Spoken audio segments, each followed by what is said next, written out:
Košarkaške selekcije Sovjetskog saveza bivše Jugoslavije bile su velike sile u sportu pod obručima za vreme svog postojanja. 20 kusur godina od raspada obe države u hali Pionir odigran je susret studentskih selekcija, ali i veterana. Povod pokretanje regionalne univerzitetske košarkaške lige. Pogledajte šta je zabeležila kamera javne odbrane. Ovako je Nemanja Cvijić otvorio takmičenje u zakucavanjima na manifestaciji koja je označila pokretanje regionalne studentske košarkaške lige. Protivnik ekipe sastavljene od akademaca iz bivših jugoslovenskih zemalja bio je tim njihovih kolega iz Rusije. Iako je rezultat bio u drugom planu, slavili su Balkanci rezultatom 95-86.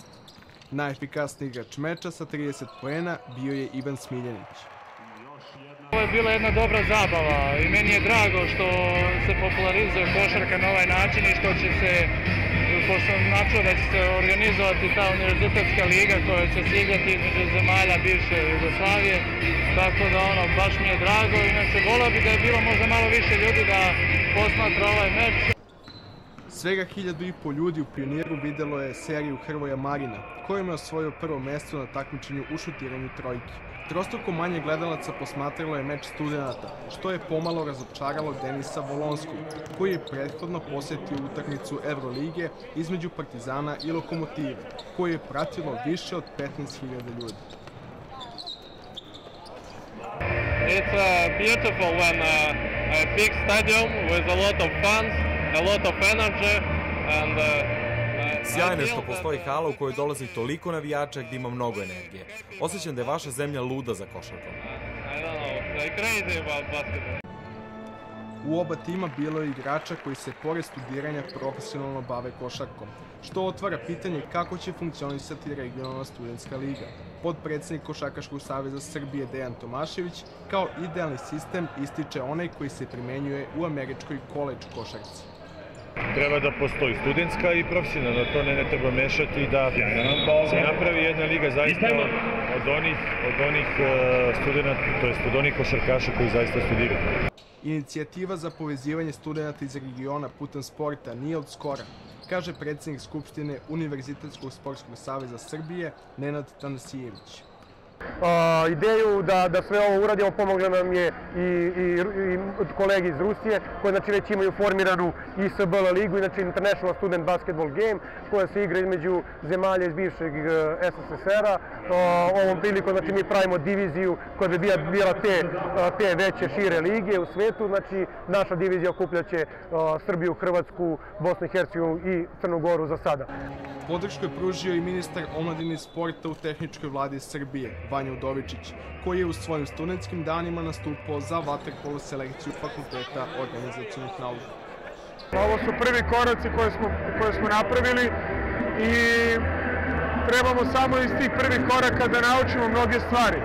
Mislim da ovakvi događaji, ovakve utakmice su neophodne u regionu, da su neophodne za mlade, da promovišemo bavljenje sportom, da promovišemo da se ljudi bave sobom i da edukujemo kako roditelje, tako i samu decu. U javnosti se sve češće pominje mogućnost vraćanja obaveznog fizičkog vaspitanja na fakultete. Pristalica toga je i proslavljeni košarkaški stručnjak Ranko Žeravica. Jer to omogućuje igračima da završavaju studije i da posle mogu da se zaposle normalno kao i svi ljudi. Ovako su naši igrači koji nemaju vremena i mogućnosti da studiraju i posvete se prerano košarci, mnogo gube, da po završetku karijere ne mogu lako da se snađu u novim uslovima za koje nisu se pripremali. Glavni događaj dana bio je duel legendi jugoslovenske i sovjetske košarke. Sa jedne strane Dino Rađa, Dragan Lukovski i Milenko Topić, a sa druge Aleksandar Volkov, Sergej Panov, ali i jedna dama. Uvek je veoma zanimljivo videti i igrati sa ovim legendama. Samo čuti ih kako se šale na klupi je divno, pokazuje da su oni u duši i dalje dečaci, iako su već odrasli ljudi. Predsjednik košarkaškog kluba Partizan Predrag Danilović nije bio na terenu, ali je između ostalog rekao da crno-beli podjednaku pažnju posvećuju kako košarkaškom, tako i intelektualnom razvoju igrača. Politika Partizana je oduvek bila da se edukuju kao igrači, kao ljudi. Naravno, poznato vam je da mi strancima dajemo knjige naše knjige da čitaju. Tako da mislim da je većina stranaca u našem timu pročitala Ivu Andrića i Ćupina Dima. To je naravno pre svega zasluga Dujeta Miloševića, ali klub kao klub nije u interesu samo da razvije te momke kao igrače, nego i kao osobe. Nekadašnji selektor, član Kuće slavnih Mirko Novosel, je u Beogradskom Pioniru dobio priliku da ponovo sedne na klupu reprezentacije Jugoslavije. Ja sam jako zadovoljan što tu, sjetili smo se starih uspjeha, sastali smo se starih prijatelji i mislim da je ovo jako dobro za propagandu studentskog sporta. Prijateljstvo i evociranje uspomena bili su važni, ali sve do posljednjih 5 minuta meča. Tada je viđena prava borba koju su u penal završnici odlučili Lukovski i Topić. Konačan rezultat 95-90 za selekciju Jugoslavije. Najkorisniji igrač bio je Dino Rađa, kojeg je beogradska publika pozdravila ovacijama.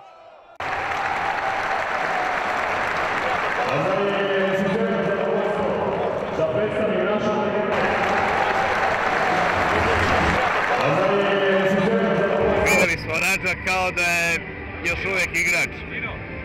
Kao da još uvijek igra fantastičnu utakmicu i uopšte ovo je divna manifestacija, stvarno vidjeti sve ove velike igrače i ruske i naše i hrvatske i svaka čast, to je bilo savršeno. Datum početka regionalne studentske lige nije poznat, kao ni format takmičenja. Ideja je daleko od realizacije, ali je treba podržati kako zbog razvoja univerzitetskog sporta, tako i zbog stvaranja prijateljskih odnosa između sportista zemalja bivše Juge. Studenti političkih nauka iz Podgorice svoju praksu stiču u online mediju. Pogledajte priču o portalu tragom.me. Dobrodošli na Fakultet političkih nauka, koji je ujedno i redakcija prvog studentskog portala u Crnoj Gori. Prvi studentski portal u Crnoj Gori osnovan je prije 4 godine od strane studenata novinarskog smjera našeg fakulteta i od tada bilježimo konstantan rast čitanosti. Danas na mjesečnom nivou brojimo od 10 do 12 hiljada pregleda, što je izuzetno značajno za Crnu Goru i za naš fakultet, s obzirom da se obraćamo gotovo samo studentima i obrađujemo njihove probleme. Sad ću vas upoznati kratko sa našom redakcijom.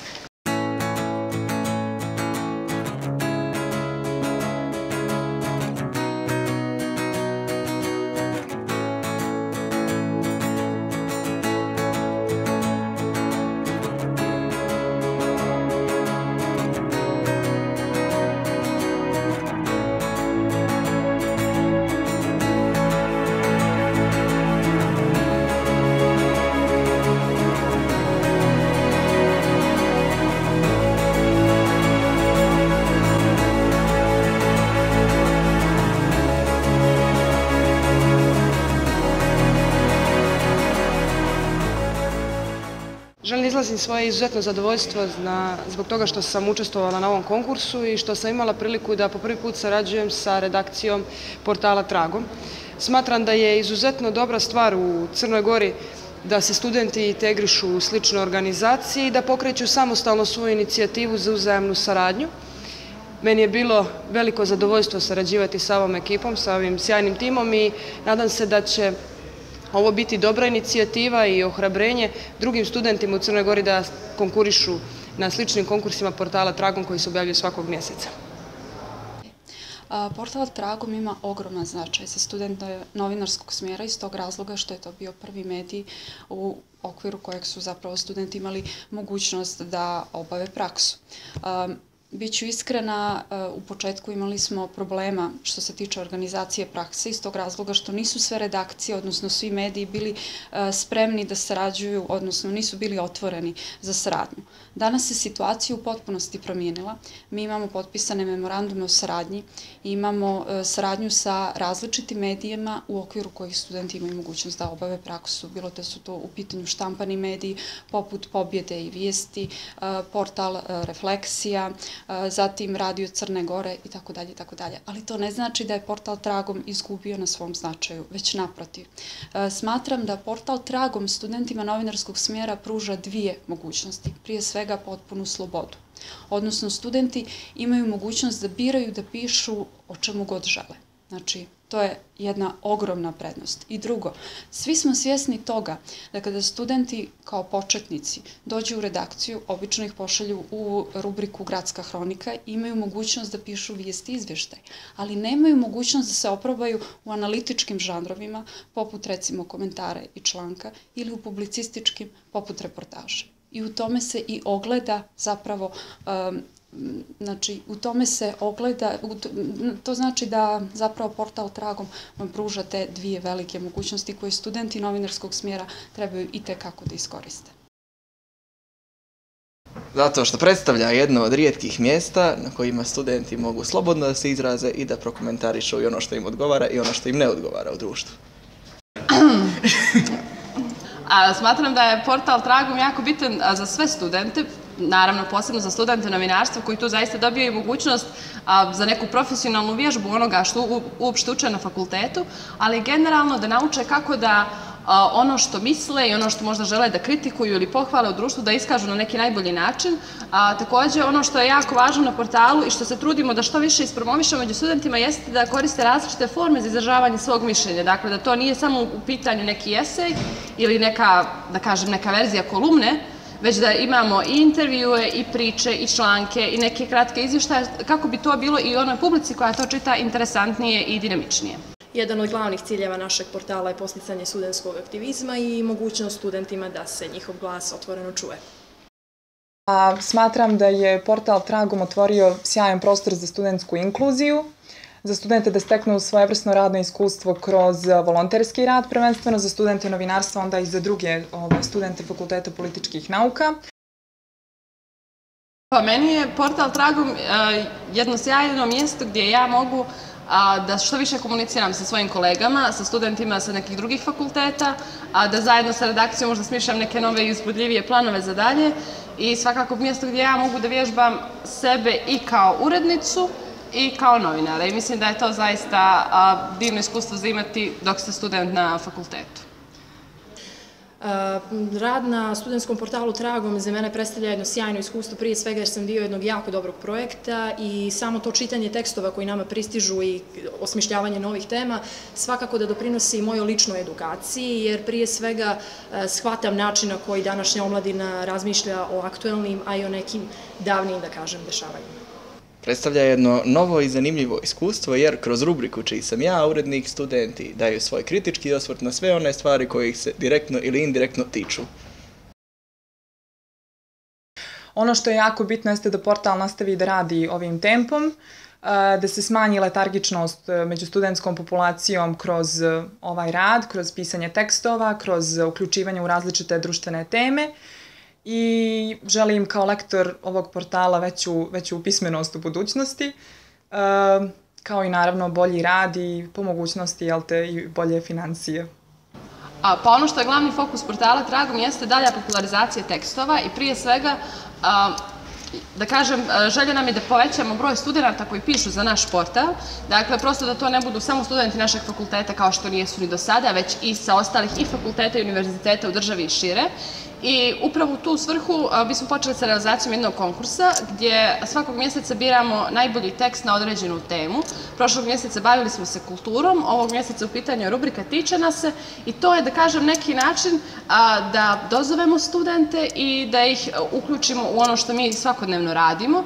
Ono što će se svakako naš portal truditi, a naročito naša rubrika Kultura, jeste da postakne to kritičko razmišljanje o kako novim, tako i starim kulturnim vrijednostima i da jednostavno postignemo tu ponovnu afirmaciju kulture koja je danas zanemarena. Potrudit ću se svim silama povećam i kvalitet i kvantitet pristiglih tekstova, odnosno da samim tim i cijeli portal izdignem na jedan viši nivo. Pa kad jednog urednika pitate zašto je portal koji vodi izuzetno značajan, onda će vam on naravno reći pragmatične stvari. Pa ću tako prvo u nizu nabrojati da smo bili partneri jednog velikog projekta Fakulteta političkih nauka, Exit Poll, koji se prvi put sprovodio u širem regionu. Druga stvar je što smo postali mjesto na kojem mogu studenti novinarskog smjera da odrade svoju praksu, što im daje ogromnu slobodu da budu kreativni i da ih ne stavljamo ni u kakve kalupe i ni u kakve forme. I treća stvar je ono na što smo posebno ponosni, a to je da smo za nešto više od 3 godine, dakle gotovo 4 godine postojanja, imamo 1020 tekstova objavljenih, koji su većinom autorski tekstovi, nijedan tekst nije prenijet sa druge mreže, dozvolili smo studentima da budu potpuno slobodni i potpuno kreativni i da nam tako prenesu svoje mišljenje. U narednom periodu trudit ću se da Tragom postane što koordinisaniji, da nađemo što više novca za redizajn portala kako bi uključili što veći broj studenata za rad u samu redakciju i kako bi učinili Tragom aktuelnim kada su u pitanju izdanja, dakle da možda pređemo sa mjesečnog nivoa da izlazimo na 15 dana. To su neki planovi.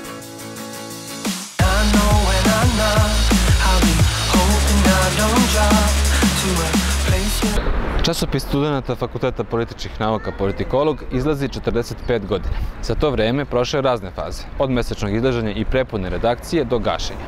Sa minimalnim uslovima za rad sada izlazi svega 2 ili 3 puta godišnje. Kako izgleda rad u ovoj redakciji, pogledajte u prilogu koji sledi. Prvi ovogodišnji sastanak redakcije časopisa Politikolog je umjesto na fakultetu mogao da bude održan i u parku, kafiću ili stanu nekog od članova. Oni nemaju svoj redakcijski prostor. Ono što ih od pravih novinskih redakcija dodatno udaljava je i to što ne znaju kada će se njihovi tekstovi štampati. Fakultet ih ne finansira, a tiraž od 500 primjeraka dele besplatno. Sponzore pronalaze sami. Izlaženje časopisa 2 ili 3 puta godišnje, međutim, i dalje je dovoljni motiv studentima da u njemu pišu. Redakcija je mala, ali novinari koji pišu su veoma angažovani i mislim da bi mogli da izdrže tempo jednog nedeljnika. Mnogi tekstovi se ne objave jer se čekajući na štampu napišu novi, aktuelniji. U onima koji su se ipak našli na stranicama Politikologa su priče o književnicima, starim zanatima, čuvenim sportskim rivalima, Zvezdi i Partizanu. Teme koje su do sada bile zastupljene u nekim prethodnim brojevima u Politikologa u okviru rubrike Iza zavese tiču se, na primjer, digitalnog nasilja, inkluzije, dijabetesa, beskućnika. Pisala sam reportažu sa koncerta Rodgera Watersa. Uradila sam intervjue sa našim poznatim piscima, izdvojila bih naravno Vanju Bulića, Ivanu Kuzmanović, recimo Petra Arbutinu, on je inače glavni i odgovorni urednik u Službenom glasniku. Do sada imam jedan odrađen intervju sa sportskim komentatorom Nebojšom Viškovićem. To je bio onako neki polutematski ili poluprofil intervju s obzirom da smo govorili o raznim temama o sportu, zatim o poslu komentatora. U novom broju naći će se i priča kolegi sa međunarodnih odnosa iz Trinidada i Tobaga. Prvo ja ću pisati o stranim studentima, kako je život ovdje u Srbiji, kako je na Fakultetu političkih nauka i šta oni misle o životu ovdje i tako dalje. Hoćeš da nam izbiš nešto iz svog iskustva? Kakav je to život? Moje iskustvo sam. Da, za studenti iz inostranstva ovdje. Pa vidjet ćemo u tekstu kad piše. U nadi da će se za novi broj naći sponzori, planira se aktivnija promocija, ali i poboljšanje kvaliteta časopisa. Trudimo se da uspostavimo saradnju sa Fakultetom primenjenih umetnosti, tako da fotografije i ilustracije koje se nađu u časopisu budu autorske i da na taj način i njima ponudimo neku praksu. Nama kao politikologu i časopisu nedostaje istraživačkog novinarstva i zato smo razmišljali o tome da sprovedemo obuku koju bi učinio CINS, Centar za istraživačko novinarstvo Srbije. Časopis Politikolog postoji 45 godina. U jednom periodu je bio ugašen, a zatim je ponovno pokrenut 2001. godine. Među tadašnjim članovima bio i novinar Milan Popović, autor emisije Zadnja kuća Srbije. Vi tu imate intervjue u to vreme, sećam se kumovi suprotstavljenih strana, Vuk Drašković i Vojislav Šešelj u to vreme, pa onda imamo ekskluzivnu reportažu, smo tada imali sa mitinga Ramuša Haradinaja iz Prištine. Vladimir Petković je sada jedan od urednika sajta Politike, što je, mislim, sjajan novinar i tada bio. Tad smo imali još analitički tekst, jedan veliki, ja mislim, preko 30 sagovornika, Nenad Zorić ga je radio o 5. oktobru, godišnjici 5. oktobra. Za njihov rad tada su postojali bolji uslovi. Časopis je izlazio češće. 95% podrške je bio Miroslav Vujaničić, sekretar fakulteta, i 5% ko naleti. Znači, u suštini, to je bilo. Politikolog smo bili studenti koji još uče da pišu i Miroslav Vujaničić, sekretar fakulteta, koji je išao čak u štampariju sa nama, onako s klincima koji još nemaju ni bradu ljudski, da nam pomogne kako da odštampamo prve novine. Danas studenti sami ugovaraju štampanje časopisa. Iako je izlaženje svakog narednog broja sve neizvesnije, članovi ove redakcije se još uvek nisu odlučili da svoje tekstove pišu isključivo na internetu i tako pređu u online časopis. Novi broj politikologa će se listati u ruci. Na hodnicima Fakulteta političkih nauka bi trebalo da se nađe u toku ove godine. U sljedećoj epizodi Javne odbrane, između ostalog, vidjet ćete priču o borilačkoj veštini Krav Maga. Do tada slušajte Slušalicu 6 u petak od 18 časova na talasima Radija Studio B. Prijetan dan!